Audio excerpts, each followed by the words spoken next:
Assalamualaikum warahmatullahi wabarakatuh. Perkenalkan, nama saya Wani Wahyudi.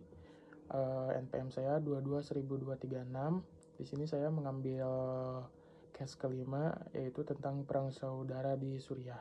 Langsung saja ke analisis yang pertama tuh. Pertanyaannya, mengapa Suriah tidak dapat dibawa ke ICC tanpa rujukan dari DKPBB? Suriah bukan negara pihak statuta Roma, yaitu perjanjian yang menjadi dasar berdirinya International Criminal Court (ICC). Artinya ICC tidak memiliki yurisdiksi otomatis. Menurut pasal 12 dan 13 Statuta Roma, ICC hanya dapat membuka penyelidikan apabila yang pertama, negara tempat kejahatan terjadi adalah negara pihak Statuta Roma, atau yang kedua, pelaku berkewarganegaraan negara pihak. Karena dua poin tersebut tidak terpenuhi, satu-satunya jalan adalah rujukan dari DKPBB, namun terhambat oleh veto Rusia dan Tiongkok. Kemudian yang kedua, bagaimana prinsip universal jurisdiction menjadi alternatif dari prinsip complementary. Prinsip complementary adalah sistem ICC. ICC hanya bertindak bila negara yang bersangkutan unwilling atau unable untuk mengadili pelaku kejahatan internasional. Disinilah muncul alternatif melalui prinsip universal jurisdiction. Prinsip ini memungkinkan pengadilan nasional suatu negara untuk mengadili pelaku kejahatan internasional berat seperti genosida, kejahatan perang, kejahatan terhadap kemanusiaan, tanpa memperhatikan lokasi kejadian atau kewarganegaraan pelaku, bahkan korban. Kemudian yang ketiga, bagaimana exhaustion of national remedy gagal diterapkan.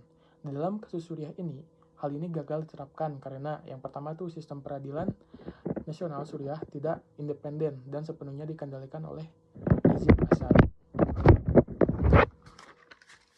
Kemudian yang kedua, banyak pelaku justru bagian dari pemerintah. Dan yang terakhir, tidak ada mekanisme domestik yang efektif atau kredibel untuk mengadili kejahatan perang terhadap kemanusiaan. Kemudian yang keempat, pertanyaannya, apakah Suriah dapat dianggap unwilling atau unable atau keduanya? Yang pertama tuh unwilling atau tidak mau. Yang pertama, pemerintah Assad menolak penyelidikan independen dan menutupi pelanggaran HAM. Yang kedua, aparat negara justru menjadi pelaku utama kejahatan. Dan yang ketiga, tidak ada kemauan politik untuk menuntut pelaku kejahatan. Kemudian yang unable-nya atau tidak mampu. Yang pertama tuh konflik berkepanjangan menghancurkan sistem peradilan nasional. Yang kedua, tidak ada kapasitas administratif dan hukum untuk melakukan investigasi yang sah. Dan yang ketiga, banyak wilayah yang berada di bawah kendali pemerintah pusat. Dan yang terakhir, pertanyaannya, bagaimana negara ketiga seperti Jerman mencerminkan tanggung jawab global dalam menegakkan keadilan HAM internasional. Negara seperti Jerman, Perancis, dan Swedia menunjukkan peran dan mencerminkan yang pertama tuh implementasi prinsip tanggung jawab universal atau universal jurisdiction. Yang kedua, solidaritas global.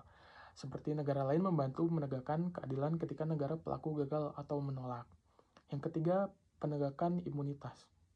Ini memastikan pelaku kejahatan berat tidak lolos dari hukuman hanya karena berlindung ke luar negeri. Dan yang terakhir, perlindungan korban dan saksi pengungsi.